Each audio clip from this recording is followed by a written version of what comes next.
السلام علیکم ورحمۃ اللہ۔ اعوذ باللہ من الشیطان الرجیم، بسم اللہ الرحمن الرحیم۔ ومن احسن قولا ممن دعا الى اللہ وعمل صالحا ومن احسن قولا ممن دعا الى اللہ وعمل صالحا وقال اننی من المسلمین۔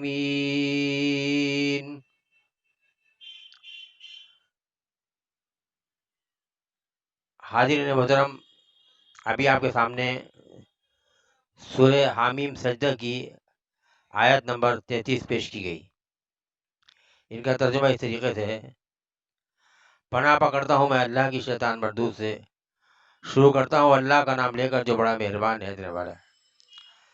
اور اس شخص سے بڑھ کر کس کی بات اچھی ہوگی جو اللہ کی طرف بلائے اور نیک کام کرے اور کہے میں تو مسلمانوں میں سے ہوں۔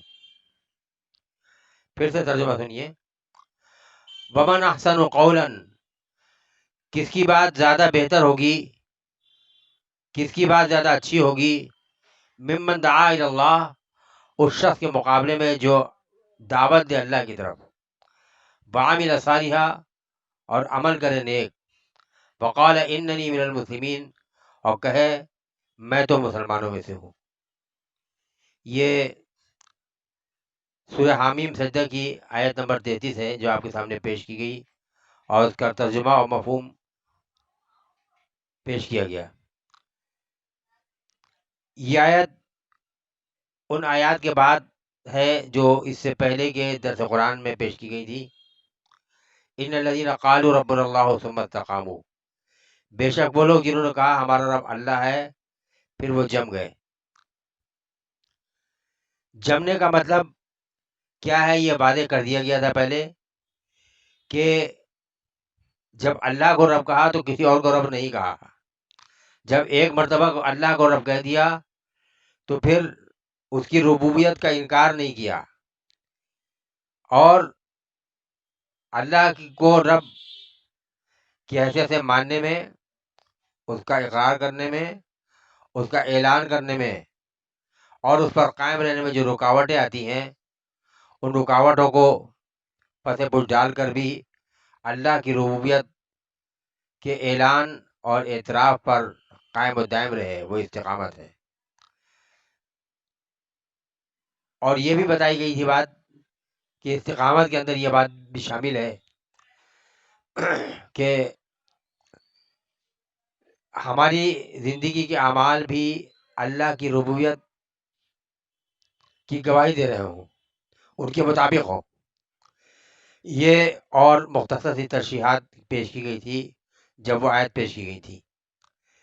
اب اسی پس منظر میں اس آیت کو سمجھیے کہ جب ایک شخص اللہ کے رب ہونے کا اقرار کر دے گا اور اسی کا اعلان کرے گا اور اسی پر جمع رہے گا، اور رکاوٹوں کے باوجود اور اس کو اس راستے سے ہٹا جانے کی کوششوں کے باوجود وہ اس سے ہٹنے کے بجائے اس پر استقامت کا مظاہرہ کرے گا، تو اس کا مطلب اللہ کے رب ہونے کا تصور اس کے دل کی گہرائی میں بسا ہوا ہے۔ وہ سطحی دعویٰ نہیں ہے، بلکہ اس کے وجود کا ترجمان بن گیا ہے یہ دعویٰ کہ اس کا رب اللہ ہے۔ اور جب کسی شخص کی دل کی گہرائی میں کوئی حقیقت کار فرما ہو جائے تو اس کی زندگی سے جو نکلنے والے مطلب اعمال ہیں، اس کے اعضاء و جوارح جس کام میں اپنے آپ کو مسرور رہتے ہیں، وہ اس کے اسی دعوے کے مطابق ہوگا۔ یعنی جب ان نے اس سے کہہ دیا کہ ہمارا رب اللہ ہے، تو نتیجے کے طور پر اس کو سکون نصیب نہیں ہوگا جب تک اس کے مطابق دعوت نہ دے۔ جب تک اس کی طرف لوگوں کو نہ بلائے۔ جس راستے پر ایک انسان دل کی وابستگی کے ساتھ گامزن ہو جاتا ہے، اس کی شدید تمنا ہوتی ہے کہ دوسروں کو بھی اسے راستے پر گامزن کر دے، لگا دے۔ لہذا ایک فطری تقاضا ہوتا ہے اللہ کی ربوبیت پر استقامت کا مظاہرے کرنے کے نتیجے میں وہ شخص اسی اللہ کی طرف دوسرے لوگوں کو بھی بلاتا ہے،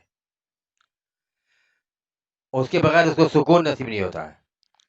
لہذا یہ اس کی فطری جو جدوجہد ہے، اس کا ایک عملی نتیجہ ہے جو سامنے آ رہا ہے، اور اس کے نتیجے میں اسی اللہ کی طرف وہ دوسروں کو بھی دعوت دیتا ہے جس اللہ کو اس نے رب قرار دیا ہے۔ اور جب ایسا شخص اللہ کی طرف دعوت دے گا تو یہ اس کی بات سب سے بہترین ہوگی، دوسروں لوگوں کی بات اس کا مقابلہ نہیں کر سکتی۔ اس کی دو وجہ ہیں۔ اس کی ایک وجہ یہ ہے کہ اس کی فطرت کی آواز ہوگی، اس کی دل کی گہرائی کی نکلی ہوئی آواز ہوگی، اور دوسری بات یہ کہ اس کا دعویٰ، اس کی دعوت، اس کا اعلان اس کے اپنے عمل کے مطابق ہوگا، عمل میں اور دعوے میں کنٹرڈکشن نہیں ہوگا۔ تو اس طریقے سے دو طرفہ معاملہ بنتا ہے کہ اس کے عمل سے مطابقت رکھتے ہوئے اس کا دعویٰ ہوگا، اور جس ہستی کی طرف بلا رہا ہے وہ اس ہستی کے مقابلے میں کسی کا ذکر نہیں ہو سکتا، اللہ کی بات کے مقابلے میں کسی کی بات نہیں ہو سکتی ہے۔ اور جب وہ اللہ کی طرف بلائے گا تو اللہ کا تذکرہ ہوگا، اللہ کی چرچا ہوگا، اللہ کا ذکر ہوگا، لہذا اس کی زبان سے نکلی ہوئی بات سب سے بہترین ہوگی، اور کوئی دوسری باتیں اور دوسرے افراد کے دعوے اور باتیں وہ اس شخص کی دعوے اور اس شخص کے بات کے مقابل میں نہیں پیش کیا جا سکتا۔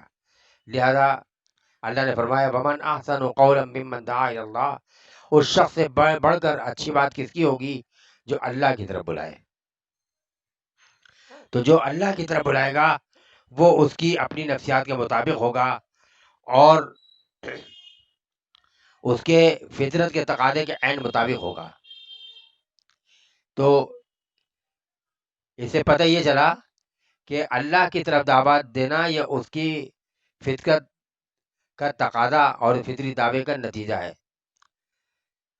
اور اس میں جو دوسرا پہلو آتا ہے وہ یہ کہ دعا الی اللہ، اس میں یہ نقطہ بھی لازماً پوشیدہ ہے کہ جب وہ دعوت دے گا تو اسی اللہ کی طرف بلائے گا جس کی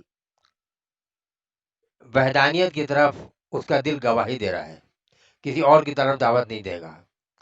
جس طریقے سے استقامت کا عملی نتیجہ یہ تھا کہ وہ اس راستے سے کبھی پیچھے نہیں ہٹے گا، اسی طرح سے دعوت اللہ کا لازمی تقاضا اور لازمی نتیجہ یہ ہوگا کہ وہ اللہ کی طرف کے علاوہ کسی اور کی طرف بلائے گا ہی نہیں۔ یہ اس کا نگیٹو آسپیکٹ ہے۔ جس طریقے سے توحید کا ایک پہلو یہ ہوتا ہے کہ اللہ کی بندگی کی جائے، اور اس کا نگیٹو آسپیکٹ یہ ہوتا ہے کہ شرک سے اجتناب کیا جائے۔ استقامت کا مطلب یہ ہے کہ اللہ کے راستے پر جمع جائے، اور اس کا نگیٹو آسپیکٹ یہ ہوتا ہے کہ اس کے راستے سے ہٹا نہ جائے۔ اسی طریقے سے دعوت اللہ کا مطلب سیدھا سادہ یہ ہے، آسانی سے نظر آنے والا یہ ہے کہ اللہ کی طرف بلائے گا، لیکن اس کے اندر گہرائی اس بات کی پوشیدہ ہے کہ پھر وہ غیر اللہ کی طرف بلائے گا ہی نہیں، اور یہ بہت اہم بات ہے۔ جس طریقے سے توحید کی بحث میں یہ بات آئی تھی کہ اللہ کی طرف کوئی اللہ کی بندگی کرے، بہت بندگی کرے، لیکن شرک کی آمیزش کر دے تو وہ اللہ کی بندگی نہیں ہے۔ اسی طریقے سے دعوت اللہ کا معاملہ ہے کہ جب ہم اللہ کی طرف دعوت دیں گے تو غیر اللہ کی طرف نہیں بلائیں گے۔ اب غیر اللہ میں کون سی چیزیں آتی ہیں؟ وہ سارے معبودان باطل اور سارے باطل نظریات اور ساری غلط حرکتیں، سارے ظالم لوگ، ساری ظالم جماعتیں، ظالم ادارے اور دیگر جو ظلم کرنے والے افراد اور جماعتیں اور ادارے ہیں، ان کی طرف دعوت نہیں ہوگی، دعوت صرف اللہ کی طرف ہوگی۔ یعنی جب ہم اللہ کی طرف دعوت دیں گے تو دیگر افراد اور دیگر اداروں کی طرف، دیگر نظریات کی طرف دعوت دینے سے ہم بعد آ جائیں گے۔ اب یہاں پہ ایک ٹکراؤ پیدا ہوگا۔ ٹکراؤ یہاں پر یہ پیدا ہوگا کہ ہر زمانے میں دنیا میں ایسے افراد اور ایسے ادارے اور ایسی حکومتیں رہتی ہیں موجود جو چاہتی ہیں کہ ہماری طرف دعوت دی جائے، ہماری جے جے کار بولی جائے، ہمارے گن گائے جائیں اور ہماری طرف لوگوں کو مدعو کیا جائے۔ لیکن جو دعوت اللہ کا سچا ترجمان ہے وہ کسی بھی دباؤ میں آ کر غیر اللہ کی طرف دعوت نہیں دے گا، نہ باطل نظریات کی طرف، نہ باطل سیاسی نظریات کی طرف، نہ سماجی نظریات کی طرف، اور نہ باطل شخصیات کی طرف، نہ باطل افراد کی طرف، نہ باطل اداروں کی طرف۔ اسی طریقے سے جب دعوت ہوگی اللہ کی طرف تو اللہ کی طرف دعوت دینے والی کی دعوت اپنی برادری کی طرف نہیں ہوگی، اپنے مسلک کی طرف نہیں ہوگی، اپنی جماعت کی طرف نہیں ہوگی، یہاں تک کہ اپنے وطن کی طرف بھی دعوت نہیں ہوگی۔ وطن سے محبت کی جاتی ہے اور اس کے محبت کے تقاضوں کو پورا کرنا ضروری ہے، لیکن ہماری زندگی میں جو دعوت ہوگی، جد و جہد ہوگی، وہ اللہ کی طرف بلانے کی ہوگی۔ تو دعوت اللہ کا مطلب یہ ہے کہ اللہ کی طرف بلائے اور غیر اللہ کی طرف کچھ بھی کسی کو بھی دعوت نہ دے، اور سارے نظریات، باطل نظریات سے کنارہ کشی اختیار کرے، اور اس کو فکر اس بات کی ہو کہ لوگ اللہ کی طرف جڑیں۔ اور جب یہ انسان اللہ کی طرف بلائے گا تو جس طریقے سے استقامت کے اندر یہ بات آئی تھی کہ عملی جد و جہد کے بغیر استقامت کا تقاضا پورا نہیں ہو سکتا، اس لیے یہاں بھی بات ضرور بالکل لازمی ہے کہ ہم دوسروں کو دعوت دیں اور خود ہمارا جو معاملہ ہو بالکل غلط ہو، ہم نیک کام سے محروم ہو۔ نیک کام دعوت اللہ کا لازمی تقاضا ہے۔ دعوت اللہ صرف ایک نظریاتی چیز نہیں ہوتی ہے بلکہ عملی نفاذ چاہتی ہے۔ تو جب ہم دوسروں سے عملی نفاذ چاہ رہے ہیں تو اپنی زندگی میں بھی ہم کو عملی نفاذ اس کا کرنا ہوگا۔ تو یہ فرمایا وَعَمِلَ صالحا، صرف اللہ کی طرف دعوت دینا کافی نہیں ہے بلکہ اس کی زندگی اس دعوت اللہ کے مطابق ہو اور اس کی ترجمان ہو اور اس کے اعمال اس کے گواہی دیتے ہوں۔ آخری بات جو اس آیت میں بتائی، وقال اننی من المسلمین، اور وہ کہے میں تو مسلمانوں میں سے ہوں۔ مسلمانوں کا مطلب یہ ہے کہ وہ فخر سے کہے، وہ اپنی نسبت اسلام سے جوڑے۔ اسلام کا مطلب ہی ہے اللہ سے وابستہ ہو جانا، اللہ کے آگے سر جھکا دینا۔ جب اللہ کے آگے ہم سر جھکائیں گے تو ہم مسلم ہوں گے، اور مسلم کا مطلب یہ ہے کہ پھر ہماری پہچان یہ مسلم ہوگی۔ ہم اپنا جو اجتماعی نام رکھیں گے وہ اسلام سے وابستگی کے ساتھ رکھیں گے، اور دوسروں سے وابستگی کے ساتھ ہم نام نہیں رکھیں گے۔ ہم اپنے آپ کو مسلمان کہیں گے، وہ بات دوسری ہے۔ کسی وطن سے تعلق ہے ہمارا، کسی قبیلے سے ہمارا معاملہ ہے نسبی طور پر، کسی خاص خاندان سے معاملہ ہے، تو ہم ان کی نسبتوں کو جوڑ لیں گے، اس کی گنجائش ہے، لیکن وہ صرف تعارف کے لیے، صرف لوگوں کو معلوم ہونے کے لیے ہم فلاں علاقے سے فلاں خاندان سے تعلق رکھتے ہیں۔ جیسے کہ قرآن نے کہا وَجَعَلْنَاكُمْ شُعُوبًا وَقَبَائِلَ لِتَعَارَفُوا، ہم نے تمہارے برادریاں اور قبیلہ بنا دیے تاکہ تم ایک دوسرے کو پہچان سکو۔ تو یہ نسبت تو ہوگی لیکن فخر نہیں کا ذریعہ نہیں ہوگا، یہ جتانے کا ذریعہ نہیں ہوگا، یہ دعوے کا ذریعہ نہیں ہوگا کہ ہم فلاں ہیں۔ ہم فلاں ہیں تو ہم صرف مسلم ہیں۔ اس کا لازمی تقاضا یہ نکلتا ہے اور لازمی نتیجہ یہ نکلتا ہے کہ ہم جو کسی جماعت سے وابستہ ہو جائیں، کسی مسلک سے ہمارا تعلق ہو جائے، کسی گروہ سے ہماری نسبت ہو جائے، لیکن وہ قابل فخر چیز نہیں ہوگی۔ ہم اپنی نسبت صرف اسلام سے جوڑیں گے اور اسلامی سے متعلق ہونا ہمارا فخر ہوگا۔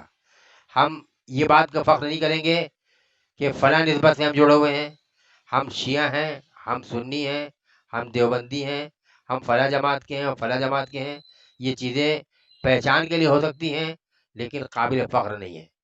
فخر کی چیز صرف اسلام کی چیز ہے، اسلامی سے ہماری وابستگی ہوگی، اسلام سے تعلق ہوگا۔ تو دو باتیں ہیں، نمبر یہ کہ ہماری پہچان اسلام سے ہوگی، اور جب ہم فخر کریں گے تو اپنے کسی وطن پہ نہیں، کسی مسلک پہ نہیں، کسی گروہ پہ نہیں، بلکہ پسندیدہ بات یہ ہے کہ ہم اپنے آپ کو صرف مسلم کہیں۔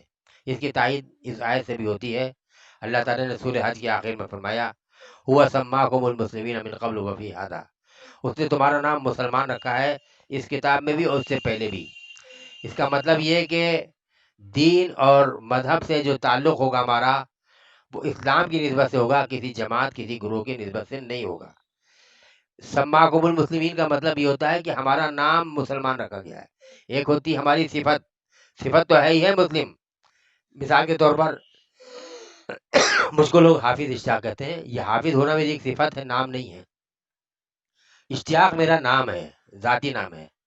یہاں معاملہ ایسا ہے کہ ہماری صفت بھی ہے کہ ہم مسلم ہیں، اور ہمارا اس میں ذات پراپر ناؤن جو ہے وہ بھی مسلم ہے۔